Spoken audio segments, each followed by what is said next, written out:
ಯೋನನನ್ನು immediate ಆಗಿ ಹಿಂಗೆ ಹಾಕಿದ ಕೂಡಲೇ ಒಂದು ದೊಡ್ಡ ಮೀನಿಗೆ ಅಪ್ಪಣೆ ಕೊಟ್ಟರು ದೇವರು. ಅದಕ್ಕೆ ಕೂಡ ಅಪ್ಪಣೆ ಇದೆ, ಅವನಿಗೆ ಒಂದು ಸಣ್ಣ ಏನದು ಗೆರೆ ಕೂಡ ಬೀಳಬಾರ್ದು ನಿನ್ನ ಹಲ್ಲಿನಿಂದ. ಮೀನು ಹಲ್ಲು ಹಿಂಗ್ ಶಾಪ್ ಆಗಿರ್ತದೆ, ಹಿಂಗಂದ್ರೆ ಕಚ್ಚಕ್ಕಂತ ಹಿಂಗಂದ್ರೆ ಅವನು ವೈಟ್ ಪೀಸ್ ಆಗ್ಬಿಡ್ತಾನೆ. ಆದ್ರೆ ಮೀನಿಗೆ ಅಪ್ಪಣೆ ಕೊಟ್ಟರು ದೇವ್ರು ಏನಂತ, ಒಂದು ಚೂರು ಅವನಿಗೆ ಡ್ಯಾಮೇಜ್ ಆಗ್ಬಾರ್ದು. ಯಾಕಂದ್ರೆ ನನ್ನ ಸೇವಕರನ್ನು ನಮ್ಮ ವಿಶ್ವಾಸಿಗಳನ್ನು ಎಷ್ಟು ಭದ್ರವಾಗಿ ಕಾಪಾಡ್ತಾರೆ ಗೊತ್ತ ದೇವ್ರು. ನೋಡಿ, ಇದನ್ನು ಅರ್ಥ ಮಾಡ್ಕೋಬೇಕು ನೀವು. ಆ ಮೀನು ಪಾಪ ಹಿಂಗೆ ವೇಟಿಂಗ್ ಅಲ್ಲೇ ಇದೆ, ಅದು ವೇಟಿಂಗ್ ನಲ್ಲಿ ಇರುವಾಗ ಹಿಂಗ ಹಾಕಿದ ಕೂಡಲೇ ಗಪ್ ಅಂತ ಇನ್ನೂ ಅಗಲವಾಗಿ ತೆರೆದು ಅವನನ್ನು ಭದ್ರವಾಗಿ ಇಟ್ಕೊಂಡ್ಬಿಡ್ತೀನಿ, ಕ್ಯಾಚ್ ತರ ಭದ್ರವಾಗಿ ಇಟ್ಕೊಂಡು. ಈಗ ಅದಕ್ಕೆ ಇನ್ನೊಂದು ಅಪ್ಪಣೆ ಇದೆ, ನೀನು 3 ದಿನ ಏನು ಕುಡಿಯಬಾರ್ದು, ಏನು ತಿನ್ನಬಾರ್ದು, ಹೊಟ್ಟೆಯಲ್ಲಿ ನೀನು ಜೀರ್ಣ ಕೂಡ ಮಾಡಬಾರದು ನೀನು. ನೋಡಿ ಎಷ್ಟು ರೀತಿಯಲ್ಲಿ ನಮ್ಮೆಲ್ಲರನ್ನು ದೇವರು ಕಾಪಾಡುತ್ತಾ. ಅರ್ಥ ಮಾಡ್ಕೋಬೇಕ್ರಿ, ಆತನು ಇಷ್ಟು ಅದ್ಭುತವಾಗಿ ಮೀನಿಗೆ ಉಪವಾಸವನ್ನಿಟ್ಟು ಸೇವಕನನ್ನು ಮೀನಿನ ಹೊಟ್ಟೆಯ ಒಳಗೆ ಭದ್ರಪಡಿಸ್ತ. ಯಾಕೆ? ಮನುಷ್ಯನು ತಿಂದು ಕುಡಿಲಿಕ್ಕೆ ಮಜಾ ಮಾಡಿಕೊಳ್ಳಿಕ್ಕ?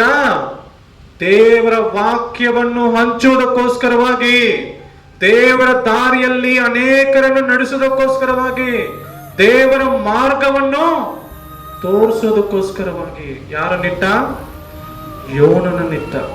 ಒಂದು ವೇಳೆ ಆ ಮೀನಿಗೆ ಅಪ್ಪಣೆ ಕೊಡದೆ ಹೋಗಿದ್ರೆ ಒಂದೇ ಸೆಕೆಂಡ್ ಅಲ್ಲಿ ಹಿಂಗೆ ಪೀಸ್ ಮಾಡಿ ತುಂಡು ಮಾಡಿ ಆರಾಮಾಗಿ ಹೊಟ್ಟೆಗೆ ಹಾಕೊಂಡ್ಬಿಡ್ತಾ ಇತ್ತು. ಅವಾಗ ಅವನ ಬದುಕು ಅವತ್ತಿಗೆ ಲಾಸ್ಟ್. ಇವತ್ತು ಕೇಳಿಸ್ಕೊಂಡಿರುವಂತ ನಮ್ಮೆಲ್ಲರಿಗೂ ಒಂದು ವಿಷಯ, ದೇವರು ಜೀವ ಸ್ವರೂಪನು, ಆತನಲ್ಲಿ ಬಲ ಇದೆ, ಶಕ್ತಿ ಇದೆ. ಈ ಮಾತುಗಳನ್ನು ಕೇಳಿಸಿಕೊಂಡಿರೋರೆಲ್ಲರೂ ಆತನನ್ನು ಭಯದಿಂದ ಸೇವಿಸಬೇಕು, ಭಯದಿಂದ ಬದುಕಬೇಕು. ನಮ್ಮ ಜೀವನ ಪೂರ್ತಿ ಆತನಿಗೋಸ್ಕರವಾಗಿ ನಿಲ್ಲಬೇಕು, ಆತನ ದಾರಿಯಲ್ಲಿ ನಡೆಯಬೇಕು. ಆತನ ಮಾರ್ಗವನ್ನು ನಾವು ತಾತ್ಸಾರ ಮಾಡಬಾರದು. ಮಾಡಿದರೆ ನಮಗೆ ಶಿಕ್ಷೆ ಇದೆ. ಇದನ್ನು ತಪ್ಪಿಸಿಕೊಳ್ಳಲಿಕ್ಕೆ ಯಾರಿಗೂ ಸಾಧ್ಯತೆ ಇಲ್ಲ. ಮಣ್ಣಿನಿಂದ ಹುಟ್ಟಿದ್ದು ಮಣ್ಣಿಗೆ ಸೇರುತ್ತೆ, ಆದರೆ ಆತ್ಮವು ದೇವರ ಬಳಿಗೆ ಹೋಗ್ಬೇಕು, ಅಲ್ಲಿ ಶಿಕ್ಷೆ ಇದೆ. ಆದ್ರೆ ಈ ಮೀನಿಗೆ ನೋಡಿ, ನೀರು ಕುಡಿಯಕ್ಕೂ ಪರ್ಮಿಷನ್ ಇಲ್ಲ. ನೀರು ಕುಡಿದ್ರೆ ಎಷ್ಟು ದೊಡ್ಡ ಮೀನು ಎಷ್ಟು ಕುಡಿಬೇಕು? ಒಂದು ಟ್ಯಾಂಕ್ ಕುಡಿದ್ಬಿಟ್ರೆ ಇವನು ಇರ್ತಾನೆ ಒಳಗಡೆ, ಹಾಗೆ ಸತ್ತೋಗ್ಬಿಡ್ತಾನೆ. 3 ದಿನ ಇರಬೇಕು ಇವನು.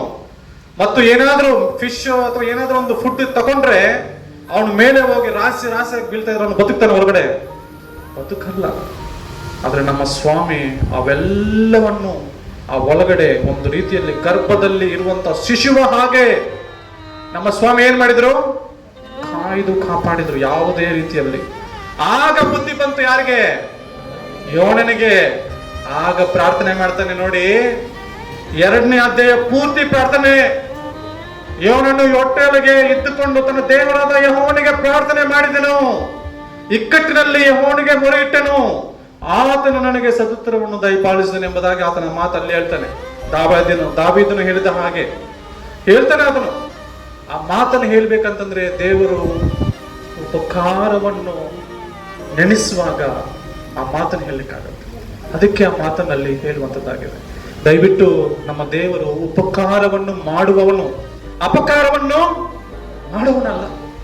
ಎಲ್ಲರಿಗೂ ಉಪಕಾರ ಮಾಡುವವನು, ಎಲ್ಲರನ್ನು ಕೂಡ ಒಳ್ಳೆ ರೀತಿಯಲ್ಲಿ ನಡೆಸೋನು. ಪಾಪ ನೀವು ಕಣ್ಣೀರಿಟ್ಟು ನೋಡಿ, ಆತನು ಇಮ್ಮಿಡಿಯೇಟ್ ಆಗಿ ನಿಮಗೆ ಏನೋ ಒಂದು ದಾರಿ ತೋರಿಸ್ತಾನೆ. ಅದರಲ್ಲಿ ನಿಜ ಇರಬೇಕು, ದುರ್ಬುದ್ಧಿ ಇರಬೇಕು, ನಿಜ ಇರಬೇಕು. ಯಾಕಂದ್ರೆ ಅನುಭವದಿಂದ ನಾನು ತಿಳ್ಕೊಂಡಿದ್ದೀನಿ ಸಣ್ಣ ವಯಸ್ಸಲ್ಲೇ. ನಿಮಗೂ ಕೂಡ ಅನುಭವ ಬೇಕಂತಂದ್ರೆ ನೀವು ತಿಳ್ಕೊಂಡ್ರೆ ಆದ್ರೆ ಎಂಥವನು ಎಂಬುದಾಗಿ.